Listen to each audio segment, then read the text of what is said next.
just want to get through this fairly quickly. All I'm trying to do is frame up these steps for you just so you understand their relationships to one another. The most important thing, the reason this is drawn as an arrow, is that these are downward dependent steps. And all that means is that for everything here, there is a kernel of information in the preceding step that needs to exist in order for the step to work. That's the reason for it. That's the reason that it's very hard to jump straight into executing. It's because you need to know what you're doing, then you need to know how you intend to do it, so that, because here is where you have some sort of concept of what things are going right and things are going wrong. Right? It's the only way you can know, because if you just jump into action, you can be doing anything and be like, sure, this seems to be working. So that's, so downward dependency, this is, for this model I want you to keep it in mind, and particularly for these more complex models, for things like estate planning over a long period of time. This is all in there, you just need to realize why you're doing it in the sequence you're doing it. And so just believe me, on the face of it, just believe that downward dependency is a very important concept when it comes to things that take you time to complete. Okay. Noodling and chunking. This came out of my working with people in business, which was that I was trying to really get them to understand the distinction between big ideas, like if people will for big technology jobs, they'll walk in the door and be like, we just want to change our customers' entire experience of us, and we want to increase the speed exponentially. And you go like, hey, that's great. That's a great place to start. That is noodling. That is just you're just blue sky. You're throwing things out there. And there's a reason, there's a benefit to it. The benefit is, by not putting any kind of parameters on it, you're going to tend to capture the thing that's most important to you. So that when you think about your goals, start crazy. Just be crazy at the beginning. Just throw things out there like, I want to be a billionaire, and I want to have, dope shoes or whatever. Because that's what the conception phase is. The conception phase is to throw things on the table so that everything is available to you. And then the chunking is when you take that big vision, that big dream, and you turn it into operational things. This is what is going to become your goal. So if you get comfortable thinking this way, moving between those two states, you'll get a lot more out of it, because I think there is a tendency for people to begin in the chunk phase, and it just tends to constrain their imaginations. And so I really want people to be confident in that. Okay. And that's the reason that step one is described as 1A and 1B. It's just conception is one thing, and then refining is a different one. The reason that this is such an important step, and why it's always the number one step, is it's totally acceptable for the outcome of the step to be like, I don't want to do this. That's part of the job of the step, is to be able to determine whether or not it's useful. Because, again, like I said, you carry ideas around with you all the time. You think they are super important and the most important thing in the world, but once you start to think to yourself, well, I actually have to do this now, then it just becomes like, hey, you know what? This one goes in the no pot. And so always accept that this early phase, the opening phase of your process, it's about both rejecting and accepting concepts. So you just start loose, and here, I shouldn't even use the word artifact. It seems so businessy, but really you just need to write it down. Write down your ideas so you can see in front of you what you've been thinking all this time. And we'll go to the next one. And in this slide deck, I just go through sort of step by step what to do for each of these things. But for brevity's sake, we'll skip over these and just work with the steps today. So we'll go to the next slide and the next slide. So when you move into the definition phase, you take the written document that you created, and then you start to refine them down into actionable steps. And this is, I was trying my best to give examples that make sense. But just this idea, like losing weight is a high-level idea, turned into lose 10 pounds in 10 weeks becomes a refined idea. I want to write a book.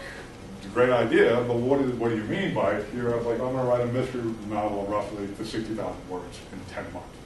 It's all about sort of taking broad concepts and turning them into things that you can apply some kind of planning to.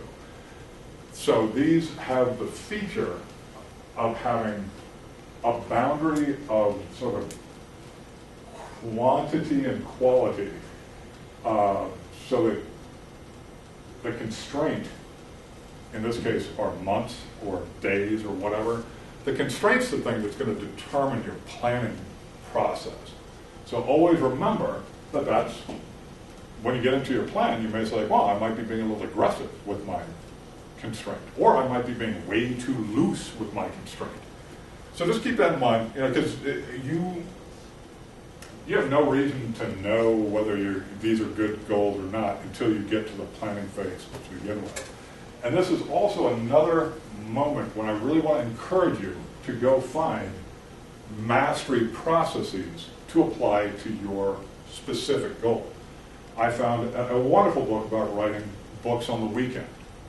It was awesome. I had paid no attention to it, and I must have wasted 3 years in the process.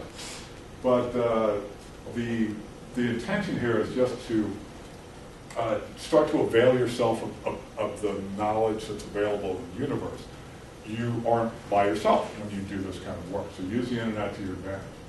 Okay, so we'll go on to our next step, and we'll get on to step 2. So the next step is the planning phase, and this is really where you take sort of like 10 months. 10 months becomes a date, so you actually have a target date that you're working with. You need to define all the actions that you're going to need to take to get to your outcome. You need to determine how are you going to track that. It can be different things. I mean, for like my weight, I weigh myself in 4 times a week, but I only have one official weight, so there's only one number that matters. And then how will you be reporting? Because you do need to report to yourself, somebody else, I don't care. But what you can't do is believe that you're going to start a 10-month process and that you're going to be really good.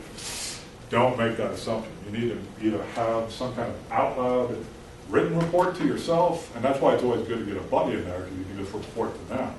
But that, depending on the goal, I think that I love weekly reporting because it really keeps me on track. But maybe it can be a monthly report, like if you're doing some kind of financial goal, whatever.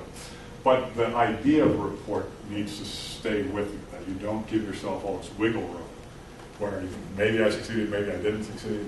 It's not good. Okay, and then we'll move on to the next. See, actually, Lincoln, to go back one, this is one thing I really do want to stress this again. Don't reinvent the wheel. There is nothing that you want to do that hasn't already been done by somebody else. Take the moment to go and find it. Find an example that you like. Because you can actually find, because you'll find examples where you're like, oh, I think this person's stupid, and you can just keep going and go find another one. But use the fact that we are a documenting crazy people, and that I am shocked by how much information is available on the web for pretty much any success process you're looking for. Okay, next one. This commitment is notional, but meaning that you should be committing throughout this process, but I think that you tend to get more serious about your commitment right before this next step, which is your doing step. Like, I'm starting my goal. But I just can't stress this enough. If you don't feel emotionally engaged with whatever your goal is, you fix it now. Like, go back and fix it. Something has to change. If it's strictly intellectual for you, you are likely to not do it. It's just the nature of humans. So find something about it. And I gave you something a note once we were talking about, I can't remember what it was, but it was like detailed stuff, like you wanted to get like your scanning done for things. Right. And if you guys have never worked in the consulting field, I mean, you get a lot of receipts and then they sort of pile up, and you should do it every day, but you don't get around to it. And it was an interesting question that Gabe had, because he was like, hey, I was not that jacked up about doing this. I know I need to do it, but I'm not that excited about it. And as I noodled through that, I was kind of like, wow, that's a good point. It's sort of like, that can't really be a goal. It's an activity. Like doing your budget is an activity. It can't really be a goal. The goal needs to be something like, I need to save money, or I want to go on vacation next year, so I need to save money, or whatever. The budget becomes the thing you do to reach the goal. And I never really thought about it until you sent that note, because I was like, well, I wouldn't be that enthusiastic. This list does not enthuse me in any way either. And as I started to work through that, I realized that that's an important thing. There's a reason we don't do the stuff we're supposed to do. And it's because, when it's unbound by any kind of real outcome, doing your budget is only really useful when you're trying to get someplace. Otherwise, it's like, I'm making enough money, cover my bills, everything's okie dokie. But doing a budget, it's all about figuring out whether or not you can shave $10 off here and $4 off here, and it starts to become a war chest for you. So that's just something really important when you reach this point. If you have anything in you that is not really sort of feeling like I am 100%, I'm not just interested in doing this, I am excited about doing this, then you just need to go back and figure out what's going on. Something's going on in your head that just, you've either defined it too narrowly so that it's not interesting to you, or it's too broad. So keep that in mind. And we're going to the next step. Executing and tracking. I am a huge fan of stick.com. It's an internet site where you can go in and say, I would like to write 1,000 words a week, and you have a choice. You don't have to put stakes down, but you have the option to put financial stakes down. It's like, if I don't do this, I'm paying this person $25. But at minimum, if you don't take advantage of any of that, where you just say like, there are no stakes, I just want this to happen, still, once a week, you need to go in and say that you did it or you didn't do it. And I find it to be a very effective tool. But one thing that I've discovered working with Lincoln over the last year or so is that there's nothing magical about it, it's just a really convenient tool. And that if you are committed to not doing what you want to do, stick is not going to make you do it. But if you do sort of use it in the spirit in which it's offered, which is to give you sort of just like something that takes it out of your sort of universe of your psychology and it's sort of over here, just writing the goal in the stick is a very effective tool because you realize that you have to report on it. So the way it's written becomes very important as well. So if you like using that, I think that's good. But you can use spreadsheets. You can just report it into a spreadsheet. You can just have a list that you keep on your wall. I've got a whole lot of grids that I like to do for my daily tasks that I need to do. And it's just little check boxes. I go through and check them and say, oh yeah, I did it. I didn't do it. And but it's again just a physical artifact. Body transformation photos are always helpful. It's whatever works. I mean, that's really what I want to get across, is that use tools that are effective in keeping you on track. So, and we're going on to the next one, and the next one. And then the assessment phase. Actually, I'm sort of giving short shrift to the execute phase. That's where everything comes down. That's when you start to have to bring all of this to the table, where it's Thursday, and it's like, oh, I really want to go out, and I want to eat like a hog, but I can't. And so and I'm just constantly realizing that from week to week to week, that I need to bring pretty much everything that I've talked about in one way or another, I need to bring it to the table all the time, like constantly. There's no consistency to it. I can go 3 weeks where I am unbelievably disciplined, and in the 4th week, all of a sudden, I'm undisciplined. There's no pattern to it, there's no anything. So it's really just about being conscious of the fact that anything can crop up, and it's your job, when you're in that execution phase, to adapt and move. That for me, those weekly goals are all that matter. I have to leave this room today, and I have to write I have to edit 5 pages and I need to write 600 more words today in order to be in compliance with my weekly goals. I would like to go home and watch the Masters, but it is not going to happen. And so that's all in this execution phase. So just keep that in mind. Pretty much everything we talked about, it's the big problems happen when you're doing. Okay? And but I'm sorry. Assessment is this idea. It's really, really important when you get to the end of anything to just know, to just sort of put a pin in it and kind of say, okay, well that actually went pretty well. My assessment for this current weight loss period is not a pretty one because it's a 12-week period and I am at 60%. I've sent my nephew $200. Do you understand how little that boy needs $200 of my dollars? But I just would fail on these things, and I know exactly why it wasn't, because I've just lost my enthusiasm for this. I'm much more excited about the fact that it's nice outside, and I'm writing my book, and I lost $200. And like all those weird psychology starts going through my head. But for 40 weeks, I was at 100%. I actually was just really, really good about sticking to my goals. So, but that's what I'm going to do at the end of this 12-week cycle, is I'm going to do an analysis of really where did I lose focus, because I need to do it again. And I'm going to take that knowledge and apply it to all of my other goals as well, because if I do it in one place, it usually means I'm doing something similar in other parts of my life. Okay, and I think that's it, so go through. And I'm going to go ahead and ask you guys if you have any questions at all. Is that going to be the name of your book, Fundamental Success, or no? I think, basically, just so you all understand, the fundamental thing, I like this idea of getting to the core of things. So the success is this broad concept, but I really do think that there's some exploration for like fundamental psychology and fundamental discipline and all of these things, where there's worth sort of looking at the core things. But at the moment, I don't know. The book I'm writing is actually a fun book. Like I've not. I'm still experimenting with it. I believe strongly in this knowledge base and trying to deliver it to people, because everybody has something they need to apply this to. There just is. It can be something as simple as, I don't clean my apartment enough. You can apply success processes to the sort of like determining what's an effective cleaning strategy for your living space.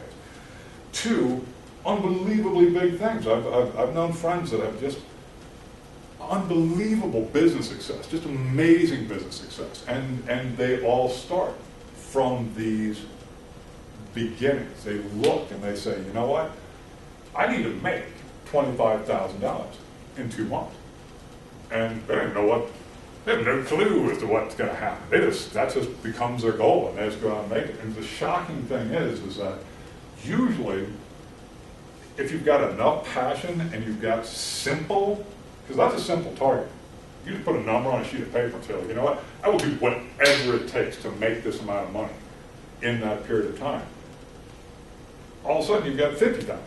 It's just amazing. It is just amazing to me if people who are money motivated, what can come from that? Because it's such a simple thing. It's simple mathematics. It's like once you get $1, you got to get the second dollar, you get the third dollar. You just got to keep the dollars coming in. And that's where I think that those can be simpler. Like I think it's, if you're willing to sacrifice a lot of quality of life in order to get money, I think getting money is fairly simple in our culture. And so, but that there is a trade-off there. And that for some of my friends, I really think it was very interesting because they were so money motivated. That I have a very dear friend who he made so much money I couldn't believe it. It was crazy how much cash this guy pulled out. But then it was like his life was just a shambles. There was just like this path of ex-wives and depressed children, and it was just horrible. But he had made these millions and millions of dollars, and it was just so interesting to see the complete disconnect. And for me, I honestly believe that my friend was attacking success as a happiness vehicle, and that's really where he lost his path. So that's so that's an important thing. Anything else? No, nothing.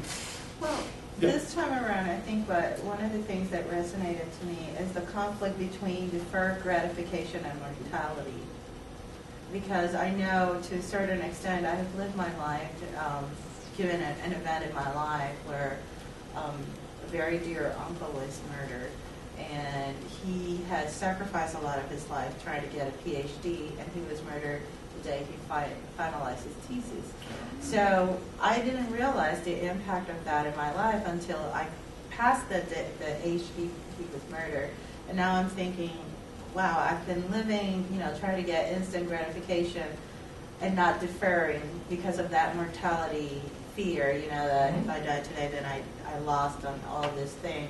But now I'm realizing, well, there has to be a point where these two concepts have to kind of blend somehow.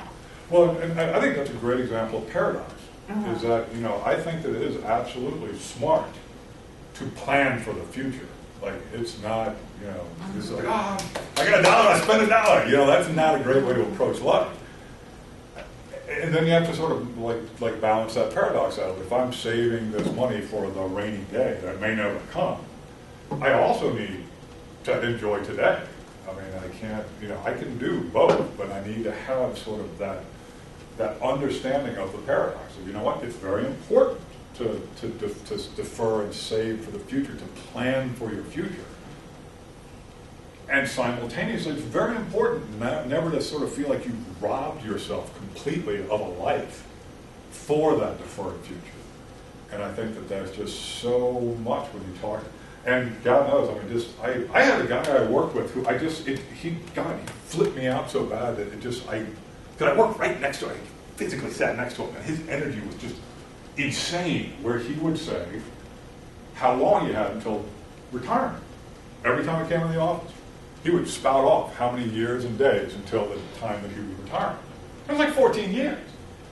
And I was just like, and he hated being in the office. He hated it. And he was reminding himself every day that he had 14 more years until such time as he would be happy. And it was as a 25-year-old person, it was a weird thing to be around, is all I can say.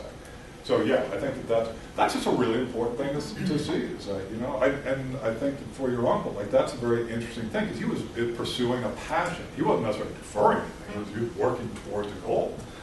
And I think that it's just so important to have this relationship to mortality. And again, I don't know if I know I told everybody who's here about these, but there are 2 books you read till you die. It's Seneca's On the Shortness of Life and Think and Grow Rich. These are life-changing books that Seneca in particular, because the Romans were very good about just sort of laying out, what was the thing you said? Something about people hurling, that they eat and... Yeah, that's about it. They'd eat until they needed to throw up to eat more. And then they would complain about life sort of stinking or something. Right. Yeah, it's just he just has a really good outlook. Marcus Aurelius is another Stoic philosopher, and to read some of these things, it just blows your mind, because they do these one-off statements about, like, we've all seen body parts in the street. And I read that and I was like, what? What? Apparently in ancient Rome, that was normal, to seeing hacked off body parts wherever you happen to be going. And to remind it, when it comes to abundance versus scarcity, we don't have to worry about that. We don't have to worry about just seeing the detritus of human bodies as we walk down the street. That's an awesome thing. And being able to sort of ground yourself, it also helps, I think, with this idea of value. Having a value system in your life. I think it's very important to be able to rank things in your life. This is the most important. This is the second most important. This is the third most important. Because I find a lot of people get into this space where everything's equally important. And that's just not, it's very difficult to make decisions when everything's equally important. What is the name of the other book? The Seneca? An author? So, On the Shortness of Life, Seneca. On the Precious.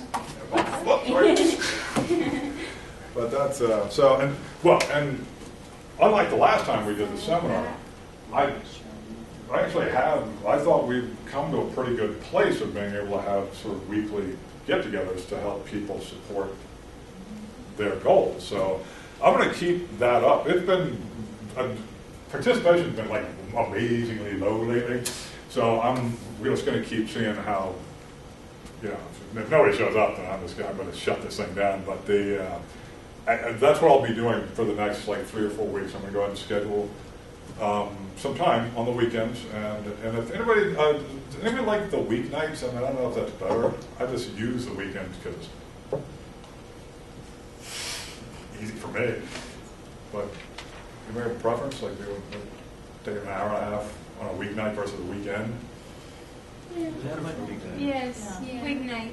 Okay, well, I'm going to give that a shot. I'm going to go ahead and so I'll just keep an eye out for those coming. But basically what I would like people to do is, if you've already got goals, that's great, but if you haven't really sat down and formalized anything, bring them together, and then we just use the get-togethers as a way of helping refine the process or discuss challenges that we meet. There you go. I think weeknights is definitely a good idea. Okay. Just because I found that weekends has been more of a kind of like a relaxed time, or get work done outside of work. Mm-hmm. And the times that this is scheduled on the weekend is kind of right. The errands. Yeah. Well, and as an unemployed person, I'm so jealous of just my time. I just I can do anything I want, whenever I want. So, yes, weeknights is fine. I'll be happy to.